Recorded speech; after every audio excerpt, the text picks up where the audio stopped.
Hello everyone, my name is Austin O'Brien and this is my informative speech on the Ford Mustang called Mustang Magic.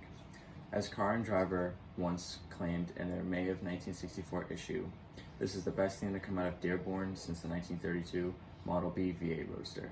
The Ford Mustang is one of, if not the most iconic American car to ever be produced. Whether your parents own one, you own one, or a friend own one, everyone knows someone who's owned a Mustang, and it's for all people of all ages. Mustang is the only pony car to not come out of production since its mid-60s release. Yeah, I'm talking about you, Camaro and Challenger. To be able to stick around all these years, we can all agree that Mustang has some magic. Whether you're just looking for an A to B car, a great grand touring car for long, fun drives, and to be able to hear a great V8 sound, or a race car, there's a Mustang for you. Mustang's rise to fame all started in 1961 when Lee Iacocca, the general manager of Ford at the time, took the Ford Falcon platform and decided to take a new spin on it and create a car to sweep the nation and to be able to get the baby boomers to buy something fun. This car, which was going to be the Mustang, had to hit three objectives. It had to be a versatile family car, it had to weigh 2,500 pounds, and cost no more than $2,500. And Ray Miller, in his 1978 book, Mustang Does It, proves this by stating that, a quote, that all it was to be was demure enough for church going, racing enough for a drag strip, and modish enough for the country club. It's clear there's a Mustang for everyone. In the first 4 months of the Mustang being sold, they sold 100,000 units. And within a year, 500,000 were sold, and within just under 2 years, 1 million Mustangs were sold.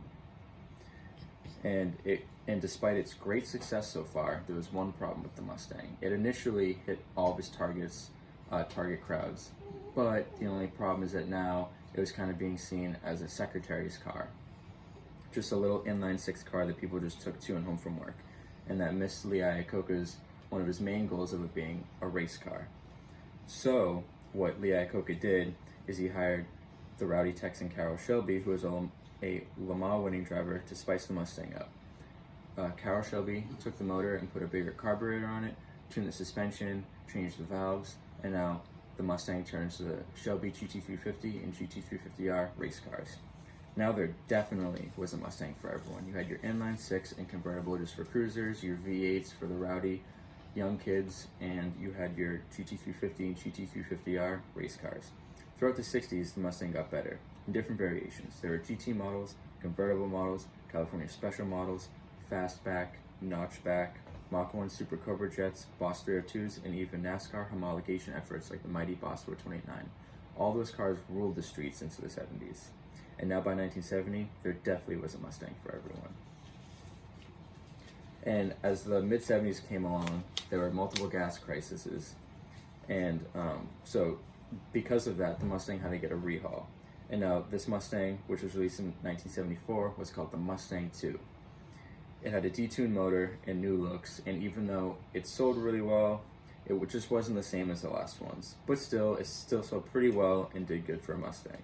And within the next 40 years later, we were able to see different variations of the Mustang, like the Fox Body Mustang, Four-Eyed Fox variations, and even the New Edge Mustang. And the main reintroduction of the Mustang, even though it's never gone away, but the main rehaul was in 2005, and that's the one most people are used to seeing, which is a 2005 3-valve V8 model.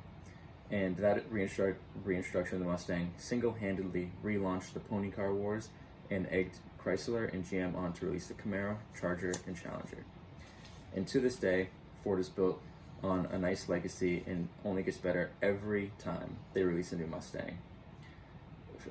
Anything from a 210 horsepower 2005 V6 convertible to the 2015 Shelby GT350 Voodoo motor, and all the way to the brand new 2020 GT500, there was a Mustang for everyone, old or new. Thank you.